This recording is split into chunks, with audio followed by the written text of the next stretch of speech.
ధైర్యం వహించుడి, మేలు కలుగుటకై యెహోవా మీతో కూడా ఉండును. ఆమేన్. ప్రియ సహోదరి సహోదరుడా, యేసుక్రీస్తు నామంలో మీ అందరికీ శుభాలు తెలియజేస్తున్నాను. నీవే పరిస్థితిలో ఉన్నప్పటికీ దేవుని కృపను బట్టి ధైర్యం వహించు. ఎందుకంటే ఆయన మనతో ఉన్నాడు. దేవుడు మనతో ఉంటే కీడును కూడా మేలుగా మార్చగలిగినవాడు. మారా అనుభవాన్ని మధురముగా చేయగలిగిన మన యేసయ్య నిశ్చయముగా మీరు వెళుతున్న శ్రమలో, బాధలో, ఇబ్బందిలో, టెన్షన్లో నా దేవుడు మీకు తోడయ్యుండి దానంతటిని పరిష్కరించి సమస్త విషయాలలో సమకూర్చి మేలుగా మీకు మార్చబోతున్నాడు. ఆయన కృపను పొంది విశ్వాసముతో, ధైర్యముతో ముందుకు అడుగులు వేయుదుముగాక. ఆమేన్. పరిశుద్ధుడు అయిన దేవా, ప్రేమ కలిగిన తండ్రి, మీ స్తోత్రాలయ్యా. మీరు మాతో కూడా ఉన్నారు, అందుకు మీ స్తోత్రాలు. మీరు మాతో ఉంటే మాకు కలిగే గొప్ప ప్రయోజనాలు ఏంటో మేము నేర్చుకోవడానికి మీ కృప చూపారయ్యా. మీ స్తోత్రాలు చెల్లిస్తున్నాం. మేలు కలుగుటకై మీరు మాతో కూడా ఉన్నారని మరొకసారి వెన్నుతట్టినందుకై మీ స్తోత్రాలు.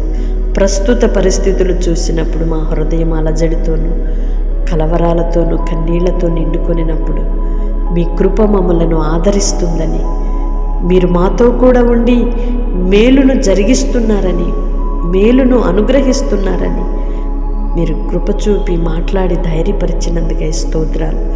ఎందరైతే బిడ్డలు ప్రార్థనలు ఏకీభవిస్తున్నారో వారు ఏ పరిస్థితిలో ఉన్నారో ధైర్యపరచండి అయ్యా, నిబ్బరపరచండి, నిమ్మళపరచండి. ప్రతి కలవరము యేసు నామములో తొలగిపోవునుగాక. దేని గూర్చి అయినను నాయన ప్రతి చింత యావత్తు కూడా విడిచిపెట్టినట్లుగా మీ కృప దయచేయమని వేడుకుంటున్న సమస్త భారములను మోయుచున్న మా దేవుడుగా మీరు మాతో ఉన్నారయ్యా. మాతో కూడా ఉండి మమ్మలను భరిస్తున్నారయ్యా, సహిస్తున్నారయ్యా, దయచూపుతున్నారయ్యా, ధైర్యపరుస్తున్నారయ్యా, మేలు అనుగ్రహిస్తున్నారయ్యా. మీ స్తోత్రాలు చెల్లిస్తూ యేసయ్య నామములో ప్రార్థిస్తున్నాము తండ్రి. ఆమేన్. వాగ్దానం రిసీవ్ చేసుకొని తప్పకుండా ఇతరులకు షేర్ చేయండి. మీతో కూడా నీ దేవుడైన యెహోవా తోడుగా ఉన్నాడు అనేది మర్చిపోవద్దు. తప్పకుండా ఈ వాగ్దానాన్ని ఇతరులకు షేర్ చేయండి. దైవ దీవెనలకు మీరు పాత్రులుగా మార్చబడండి.